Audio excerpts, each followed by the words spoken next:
खाली एक लाइन लड़का कहे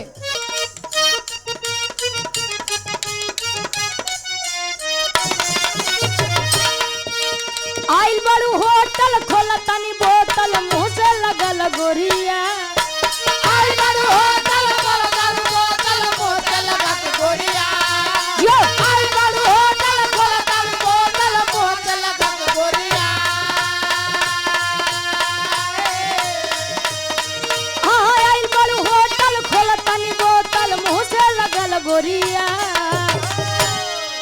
तनी हुई यार में बियर से नहाला गोरिया यार में बियर से नहाला गोरिया हनी वाली यार में बियर से नहाला गोरिया हनी वाली यार में बियर से नहाला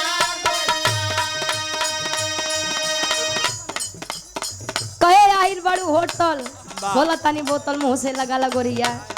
तन्नी ईयर में बियर से आज के जनरेशन वाले के नया साल बा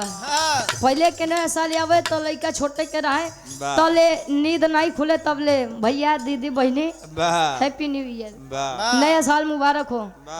आज तो जब ले 2-4 बोतल आई नहीं जाए देखता नया साल के पार्टी तो कितना जने आजे मनाई ली है पार्टी हाँ आज जब दोबारा मिली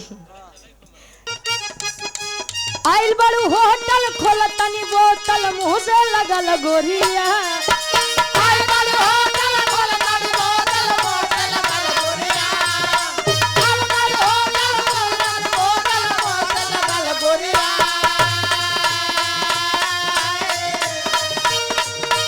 आइल बड़ू होटल खोला तनी बोतल मुंह से लगल गोरिया तनी ईयर में बियर से नहाला गोरिया ईयर में बियर से नहाला गोरिया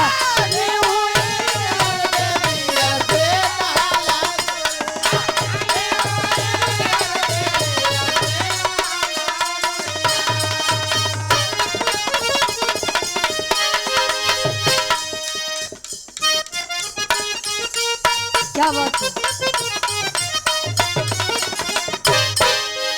इन नई भी बा पुरान की भी बा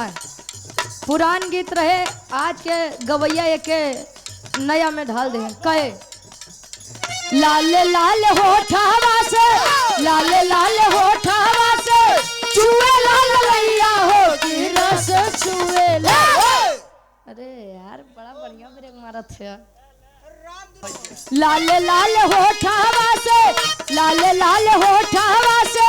चुए लाल लैया हो की रस छुएला हो की रस छुएला जैसे मावा के मोजारा से रस छुएला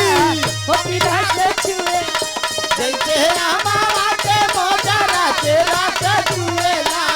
हो की रस छुएला जैसे मावा के मोजारा से रस छुएला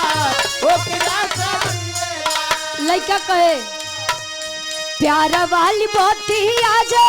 प्यार वाली बोती आजे बोले लू करे जा हो करे जा छुएला हो करे जा छुएला